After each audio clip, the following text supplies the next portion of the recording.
Wari asi aigi punsida asengba thokiba warini aduga wari asida yauriba ming asidi asengba ming amta nasade ai lekagi school amada class 7 fau tamlaki aina tamliba school ada maram amadagi mutki matamduda ai school hongba taki anauba asa anauba wakhal kya ga loinana imanabi anauba mayam thangnarani khana nungaiba asada ai school da karakhi aigi ipang pangjaba mingamdaba itawduda imanabi gaina kyara apangba sibiki aina nungaiba asa kya tawjakhibada aremba taki ai school dudagi tokseragena kyara haijaki nangina tawduda mina haitabani nangna asu amna mingam disi kai ginona chiche khoina aibu sebiki masidagi ai thauna ama laki aingonda usilaktaba mi kaiga muknaba harokhi anaba school duda tamlakpa imanabi kaiga oina punduna kanamtane henjen mangam handre aigi itawduda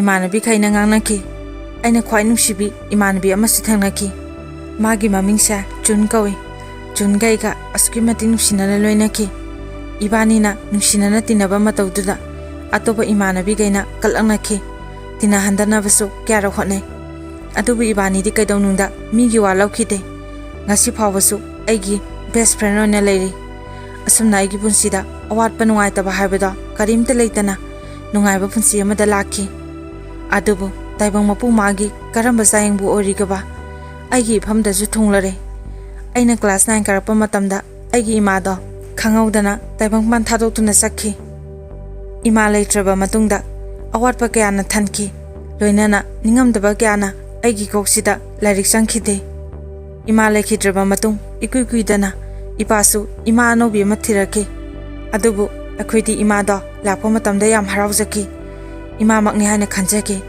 adubu maming khaktagi ima oramle aigi awatpa kanana su hangbiraktre aina watle harasu bibikhite school chatpe bara phopirak tabana ayambani aina tamliba school lada akhoi yumdagi khara lape gari mathang mathang anirak tonglaga chatpa mafamni adubu bara ningthina pibirak tabana khongna kyarak school du da halaki adubu khangdaba misingnadi khatningba langningba khongna chatlene na haibiki matamaduda aigi imanabi chunna magi asapo sanaba purakpa pesadagi khongna chatkanona maramakta pirakpasu yawi ai school chapagi bara oina ba haidana lau khawba pengba ine khoige maramakta chapasu yawi adubu ai lairikta puning kya changba ngamdre maramsina ai class 10 gi final exam da maths ki subject da fail taki ai lariksa ka hen hajadrasu punsida fail de amta tarakhite adubu larik kya pa haudrabanina fail ore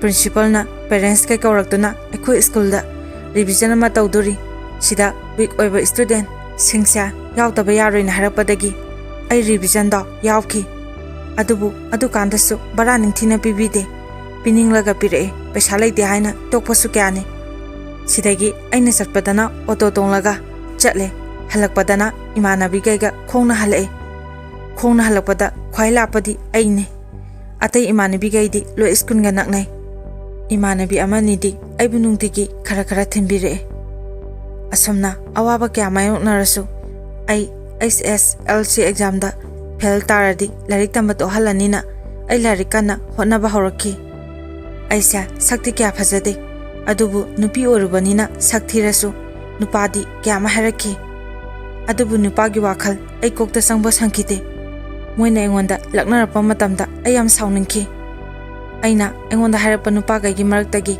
khwai hainadaba jaganaba nupa amasu yawi magi mamingsa len kawi ma ubagaidi pangsauda sauninge mana koigi yadena aibu nupa mayam koinaina mayamda sandoe akhoi nenegi msanupi Rose tasu mana koige hai adubu Rose na su sauki nupa duda isini naw animakse lawge hai rona aidi nongmata hainadrasu mingonda saiba ngangba khaktaude sinama kai khalai no khangde aina nang nupa koinaina sandokpada lankhre Rose aina haibudusu nungshibai nate nangna yaraktabududa nang sahangena haikhibani ai lale aina nungsijabadi nang khaktane haraki aduba ai mana fana harasu yadre aina revision halapa khudingi mamanaba maga sum inare nungtigine ai nupa koide habasu moina khangbai mamanaba gainasu imanabi gainasu taksile Madadi yage khandabana ai nupa ama koirena haisinki. Lena engonda haire. Thoi nupa do kaiming kauge. Aina Arun kawe. Lena akhoi school da tambro thoi. Matamaduda ai ningsinglaki. Akhoi gi school da su Arun kawe yawbani. Soina batare na tamde. Akhoi gi class di mane haijinkre. Adudagi phare nang nupa koiradi haina lenda lehauki. Numitudagi ma engonda amona yela khidre. Ai yam harauki. Numi kharani leraga engonda Arun kawe nupa am haraki. Ma do akhoi school gi revision de yaronki. Adubu section pundabana mabu hana masak khangde. Ai kitang akpadi poe. Adubu ai thoina di khanjalude. Imanabina nupa do masak talaki. Ai nupa do uba matamda khanghaudana nungshiba apamba phawraki. Aingonda nupa kya maharakre masak phajabasu kyani. Adubu nomota ai nungshiba phawkibidi leite. Adubu ai matamaduda phone di paide. Rose ki number oina piramki. Rose do kaka hoida leraka larik tambani. Aiga puna tumine. Aduna ai Arunga Rose ki phone dagi message thanaki. Noma gi mabu nungshibasu sum helaki. Adubu nomatadi ai nang nungshi haina haiba ngamkhide. Mana haraklasu ai message ta phaw iba phaw ngamkhide. Ainasu nang nungshi haina ige khalasu khutse nikhi. Aina hai aina nang nungshiraklaba matamda haigena asumna ibani koinaraki. Revision chatpa kanda mana aigi nakta ma sanglakpada isase nikhi. Wanga mo tholakde. Aigi itawdo masu khangba male. Ma pakna soigi nakta changlakte. Asumna haukibana revision sulo singkre. Adubu maga aigadi paudi sum phawnai. Marak asida phone do lona paibanina chese khoina phadokre. Sidai engonda yam ngangki. Yam thina su phubiki. Asida sunatana Arunda su thina saibiki. Ai engonda ngangba saiba kaishuna sumkhide. Arunda ngangbi khibai nungaitabana ai kapki. Asumna matamdi sum haukibana SSLC exam gi ahanba numini. Imanabi amana Arungi wari tawre. Nangna phone phakre haramlaga Arunda kaim harakhidra hai. Pawamta phawbi ko hare. Masa aige school bundrasu aiko school gi boarding da su leibani. Adugi aigi imanabi ga kesu khangnari. Ten tharam daida aige tharaga mi manga taru khaktani boarding da leitaba. Imanabi du da aina hai. Aiko chiche khoina mangona ngambi khibada yam nungaite. Magi number su ai khanghaudre. Paw phongna phamsu leitena. Asumna exam mathang haukibana exam gi aroiba numini. Numituda exam lora tholokpada Arunda lepaga lermki. Maga aigese center punde madi atoba center da tai. Mado exam loibaga lakpasu male. Ai ma uba matamda haraubaga nungaitabaga na punki. Chechena aido lawba lakpana maga kaunaba phaw phangkide. Haipik englanwaga ai chechega lakminai. Matamaduda imanabina aingonda amta ngaikhona kaure. Chechedi sum sakhatki. Imanabiduna Aruna nangwanda phone number se piyu haina pirakpane haraga question paper da phone number iraga piramki. Ai harawna lawraki. Magi number da ai yum yoraga magi number do yenglaga harawki. Masu ai nungshiba male na khansaki. Ai matam kharadi mangonda paw phafam leitabai nungaitana leraki. Asumna class 10 gi exam su haidore. Adubu madi Thawalom da tamhore. Aina Imphal da tamle. Ai mangonda paw phona pham leitabana chese khogi phone dagi lona imanabi da phone tawge hajilaga nong phado maga paw phonai. Adubu chese khoina su singnarapai aina phone tawge harasu moigi mangda wari sananki. Aduna upai leite. Ai nongma akhoi boki manau nupi khoida nene na chalu sena chatle. Bobo hoigi manau pi khoiga naknaba imanabi amasle. Moida chalu gena nene da haramaga Rose kaiga chaminaroi. Maduda imanabi duna mi masadi yam ponge. Akhoi daga nongda pawga pharakte hare. Nangwanda wa ma haidole. Ibung amana nang haibiu hai yam phabani khangnau na hare. Aina khumki aigidi arulai side haina. Mana ngakna Arun haisya akhoi boarding da leba nupa du natra. Aina mana haiba kanda o adui nupa du da nandi kamaina yarurino. Aina mabu kaidauge lam hembro na hangi. Imanabi aduna akhoi gi boarding da leba nupi amaga Arunda nungsinabani. Nangna Arunga nanga koinai na mingo da hare haibadagi nupi duga saunaraga tona khibajani. adugi saudana nangonda revenge lauge khanba oramni aduna thuna tokna khona haire ai koksida braja tarakpaga chapmana khre ai pisu tarakhi ikai nungsiana khi imana biduda aina matau karamna lenda hajing khibano habada wari do tawki ai di sena arunda masa khangba sunate man haiki basu leite panga hajing khibanina imana bi adusu agi wari do taraga nungai haude ai imana bi khoidegi halakpada khongsa thangma ngamlaktre mitagi pi lep leitana tarakhi boboki manaunu pi khoida mula pakanda nenena kaidawrage hangrai ai khumpham khangde pi de su mathanda tajarae rosna thoisa puknai haina hajing bikhi adai thuna yumda dum halae yum yorolaga ai pena kafki ai magi dama nungai tabsu phauki aina arun nungsiriba sumaina aruna sunupido nungsiramladra panupido tokna khibada waramni khalaga ai chaning thanin khangda khai wakhal sida mon mon khanki ahing tumda khai kapki maramarakta aina arundo pau phabadusu phauroina phaudre maduna aingonda hena awaba oiki aigi itaududa rosta nungai tabadagi nupa ama namdana koina hanki nupa duga school halakpa matamda imanabi amaga thengnaki numit aduda aruna su uki adubu ai arun ubada yam ikaki noni leraga aina nauna koribe nupa da nupi au koibe nupa ne khanglaki ai nupa duga toknaki adubu nupa da aina nungsiba natabana kaisu khantre khara leraga imanabi amana arun gi wa haraki matamduda imanabi duna aruna nangna ahenba thikibani madi nangi damak lepli haina haraki madu taba matamda ayam sauniki ai sauning mambana mangonda sege haina call tawki adubu magi khonjen tabada aigi asawa punama kokki chaibu phabo ngamkide adubu ai mangonda nangna engonda revenge logena khanbado ai khanglam loi khanbra madu khangboine aina nangonda lapthoise aina ahenba thibana ten haiki adubu mana ai adugumba amta khankiba leitena minam lakhi aina magi wado thazarira thazadrira khangde ai su mabu nungsiba kobanina maga pausum phaunaki ai mabu nungsibana ngauki aibu imungi mi gaina yam chiksile yumdagi thokpasu yade aduna arun ga aiga nomuta unaba phangkide adu ma ai unadrasu aigi thamoi asidadi mabu nungsiba hengalakpa lepkhide magi maramdasu ai thide maramdi ma topa nupi koi harapa tabasa ai thamoise puba ngamde aduna khangdana lekhibana phaina khanki ma nupi koi haba paudi taki ai mangondagi laptop khalasu ngamde aduna koining koijarani maga wari sanabata oisu phangladi khana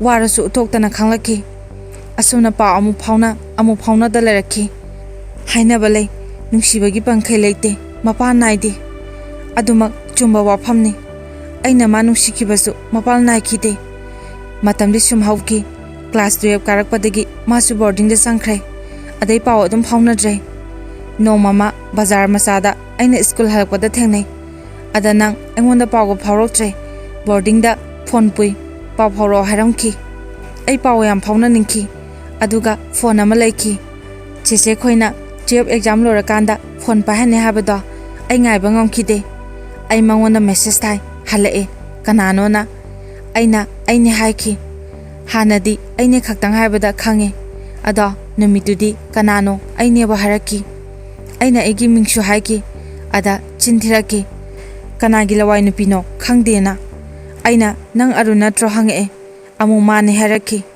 aina arun nang aina message tharakpa sa nungai trasu adum thara nu haiba yadro adumaina ikaiba pinabro nangna engonda paw phawro haramido haina adai call tawsile ai subai khale nupi amo ramki nupi do na hare arun gi phone sa ekhoina photo namnaba lahobane arun gi sai malena sum arun saraga khaibane na aduga kyam kuirage nungsinaba kaina wari myam hangle aisu asengbodo dum hare adagi nupi do na arun pahalake hare wari saninglasu ikaibai yarni da kona dum sanarage hajili adusu wari di sananingbani aruna phone parapa ngaki arunda kauraga pahale arunda pakhatpai tapta walole kanano na aina haiki ma aigi khojen khangmane adono mitudagi khangdaba sare aina ai thoine habada khangi khangde kem haidabi kaigino noina engonda sanari sena sauraki aisu bab taki nupi do mana koiba nupi so ramanina ada ai phone kakki phone hanjin tawraki ai phone pai dabi message toina number se onare sawya den hajinkhre magi kaidanaba adubu karamba thamoina di penthokpa ngamgani ai khangba yang waki adubu mawandadi khangalaroge haina wakhal lepki adubu ai mangonda aroiba oina call tawki aina ai khangbro habada mana khange haraki aina nangna nahan khangdaba saraiduna kaigino imana bini adum harasu yabada aisu khange nangna koiba nupi soramne haba aduine aina number onabani haijila ido masu nupi do maga koineina dithoraki aina sahai puksin sangnaba sina phatro wana lotna dress sahai masu haire nangsu nupa koigi haisu hairo haidona sena aisu aina nungaitaba punama losilega kaisu khandaba saduna noksinaki aina noini phajana nungsinauko thungnabasu oyu haiki mana tona khradabani aina nungsibadi nangni haijilaki aina kaigi tona doino adu koina nungsinaralaga adu kanda mana haraki aina tona rase haba khodingi masa kapai adugi school punbanina pharak taina aina tokna runu adum nungsinau aigadi marup oina loina se haiki adu mana yarakte asumna 12 ki exam su loikre maga aiga pau phajana phaunare aina arunda aisu nupa ama koirage haiki mana koina ba yaro hare aisu nangsu nupi atoba koidudi haiki mana tona khra hajilaki aisu kai harake yengena sum haibane nupa koining beidi nate mana nupi do tona khra harakpada thasaki numito magi practical exam aroiba numini aigi di loikre mana engonda exam chaluge haramki exam chatringe nupi ama call toraki aduga arunga nanga koina bro hanglaki aina kanano na hangki nupi duna ai arunga nusinaba nupi ne nangna noma message thalalambado ada number se lahobane haraki aina arundo imanabani aiga koinaba nupa dusu arun kawi ada soina green hajinki aina adumain hajinkhri do aina maram oraga magi nusina zabado kaina hanki haina mana khanbado khananba pamde magi thamoy kahaningde adugini nupi duga somwari tawrikanda ai haleena message tharae ai hande adum nupi duga wari tawraga le aruldo engonda call tawrae ai pakhatre waiting changhalaga thame adagi nupi duda amu call tawraena nupi duna engonda call do pakhat ke haraki ai so hoina haiki adubu engonda mana call tawrambadudi ai nupi duda haido khidre nupi duna call pakhapada kanano phone pairi duna hanglei nupi duna ai ni haiki arundo kamaina no noina paw phongnara misena ngakna hanglaki nupi duna nabani koina rina trona hanglapada aina koina de ibani di chumna tinarambane aina koiba nupa dusu arun budi kawe haiki nupi duna lana khandanaba isamjamna wari tawsile arunsu aina haido sumi haraki ai phone thamki arundo engonda call kyarak tawraki adu mana engonda nupi do tona khrena minam lakhibadugi warauki nupi duna call tawrapadadi pakhatki magi maran natena nupi duna aruna nabani nusinaina haidore aina wasona haibadagi asengba khange haraki aisu arunda lana khankidanaba aina hoi chume ibani nusine adusu aidi phone paidabinina pausu pakna phauna de haina nupi duda haiki nupi do kapaki aina magi dama aiga kuina nusinarpa nupa phautuna khrini aduga mana nupi atoba koira lerambana ai nupi dugi mataudo nunga khide ai arunde lapthoklage sabsana khanki ai arunga lapthokna bada yam wani haba isana khangje adubu nupi dugi khanbiraga aina arundo nupi amaduga phajana nuksina khro aiga toknarase haiki adubu mana yade ai nupi do tokna khigena namthak toraki aisu thajaduna nupi dugi namakta ai atopa nangna taba nupa koi hajinki aduga aruna toropa phone paikhakhide message tharalasu ai message thankhide mana di nupi amada tokna khini nang nupa korasu tokna bangam loi haina hanjina jinam thak toraki aidi asengba oraba khanna kapki adubu aisu nupi orubanina nupi dugi awabado khanbiraga pakhumpi khide adubu aroiba oina message ama khakti arunda thaki ai nangi nafamda amu hana yelaroi mamang thaktasu aina maram oiraga nangi nungsinajaba kainaki haibadaine adubu ngasidaidi aina maram oiraga kahanba pamdre nabani phajana nungsinau aina wonda yetlubagi yam lankhre aibu ngakpiyuna adui nongarba numito nupido aingonda call torakhi ibani wari sanai ngehak leraga mana arundo conference pirakhi matamduda aina nupiduda haiki nang arunda lana khanu aina lanbani magi mara nate maga aiga tona khiba kuire aina amuk namdana hanjina khibani ai ikaiba nanglasu magi thamoidi kahaloge khana matamduda nupiduna hoi aisu khange nangna arunda tharapa message ta aingonda screenshot tharae harae matamdudi aigi thamoida phawronggadaba masak ta mayam somta khalu aruna aingonda nanga toknaba ngamloina tharapa message nupi amaduga tona khini haiba gaido aina nupi duda yenghaladi mabani kaisu nungsinaroi ko adubu masinasu aibu ikaiba pibi loide haina khankiba male arunda thoi aina banida kainom sengdoke thoi nangsu lana khangano nanga nungsinari haribe nupaduga thungnabo oyo aduga aina thamoi sengna nusibadi mane haraki nupi dudi yam chakthokna aigi khangba ngambagi pangan punama mangki ai khonsen thokna kapki aina rosta ai saraga phone thamage amta haibiyo na hanki ai ikai ki thadoktuna kapki aigi tawdo rosu nungaitana aibu themjinbiki ai numi kyani sani thakni khangdana kaplaga laiki sidai aina kanna naki aisa heart ki problem su hana degi lai adusu henjilaki hospitalize tawki sise khoina su nupa koina no habadi tade hojikti lina laithung pale danana aingonda ngangbiki rose na pawdo arunda tamkige thina ngakige hai adubu aina kaisu hairuno aina lanba ngaktani magi mara nate nangna ibu asengma namanabini khaladi